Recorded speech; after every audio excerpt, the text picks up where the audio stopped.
प्रकृति का नियम है, स्त्री पुरुष के संयोग से संतान का जन्म होता है। यह नियम जीव जंतुओं और मनुष्यों के लिए भी है। शास्त्रों में इस विषय में जो कथा मिलती है उसके अनुसार सृष्टि के आरंभ में ब्रह्मा जी योग बल से मनुष्य को उत्पन्न करते, लेकिन इस क्रिया में काफी समय लगता था। ब्रह्मा जी ने भगवान शिव की तपस्या की और सृष्टि के विकास का दूसरा तरीका निकालने की प्रार्थना की। भगवान शिव ने ब्रह्मा जी तपस्या से प्रसन्न होकर अर्धनारीश्वर रूप में प्रकट हुए। इसके बाद से मैथुन क्रिया से सृष्टि का विकास आरंभ हुआ। इतिहास में एक ऐसी कन्या हुई है जिसका जन्म स्त्री पुरुष के मिलन से नहीं हुआ। यह कन्या थी भगवान वेद व्यास जी की माता और महाभारत के भीष्म पितामह की सौतेली मां सत्यवती, जिन्हें गंधा नाम से भी जाना जाता है। इनके जन्म की कहानी बड़ी ही अनोखी है। कथा के अनुसार राजा सुधन्वा एक बार वन में शिकार खेलने गए। इस बीच इनकी पत्नी रजस्वला हुई और उनके मन में गर्भधारण की इच्छा जगी। रानी ने एक शिकारी पक्षी के द्वारा राजा के पास अपना संदेश भेजा। राजा ने एक पात्र में अपना वीर्य देकर पक्षी को रानी तक पहुंचाने के लिए कहा। शिकारी पक्षी ने रानी के पास जाने के लिए उड़ान भरी। रास्ते में एक अन्य शिकारी पक्षी मिल गया जिसके साथ इसका युद्ध होने लगा। इसी बीच वीर्य का पात्र छूटकर यमुना नदी में गिर गया। उस समय यमुना नदी में ब्रह्मा जी के शाप से एक अप्सरा मछली रूप में रहती थी, जिसने वीर्य को ग्रहण कर लिया। इसके प्रभाव से वह गर्भवती हो गई। गर्भकाल का समय जब पूरा होने को आया तब एक दिन एक मछुआरे के जाल में वह मछली फंस गई।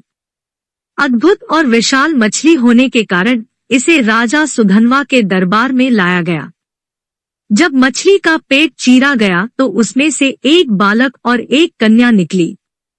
राजा सुधन्वा ने बालक को अपने पास रख लिया, लेकिन कन्या के शरीर से मछली की गंध आ रही थी, इसलिए उसे मछुआरे को दे दिया गया और यह मत्स्यगंधा कहलाई।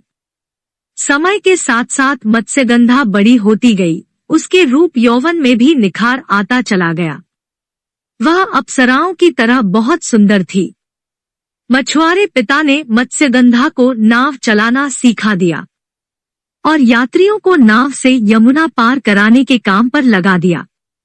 एक दिन ऋषि पराशर भी मत्स्यगंधा की नाव में बैठे और मत्स्यगंधा को देखकर मोहित हो गए। ऋषि पराशर ने मत्स्यगंधा से प्रेम निवेदन किया और कहा कि मैं तुमसे एक पुत्र उत्पन्न करना चाहता हूँ। मत्स्यगंधा ने कहा कि आप ऋषि हैं और मैं मछुआरे की बेटी, ऐसे में हमारा मिलन कैसे संभव है। मत्स्यगंधा ने अपना कौमार्य भंग होने की बात भी ऋषि से कही। ऋषि ने मत्स्यगंधा से कहा कि संतान उत्पन्न करने के बाद भी तुम कुंवारी ही रहोगी, इसलिए चिंता मत करो। इसके बाद ऋषि पराशर ने अपने तपोबल से घना कोहरा फैला दिया और मत्स्यगंधा के साथ इनका मिलन हुआ। इससे महर्षि व्यास का जन्म हुआ। ऋषि पराशर ने मत्स्यगंधा को आशीर्वाद दिया कि तुम्हारे शरीर से अब मछली की दुर्गंध नहीं आएगी, बल्कि अब तुम्हारे अंगों से उत्तम सुगंध निकलेगी। इसके बाद से मत्स्यगंधा सत्यवती और गंधा के नाम से जानी गई। यदि आप ऐसे ही कहानियों को पसंद करते हैं तो कृपया आप मेरे YouTube चैनल कहानियां विद सीमा को सब्सक्राइब, लाइक एंड अपने दोस्तों के साथ शेयर करें। धन्यवाद।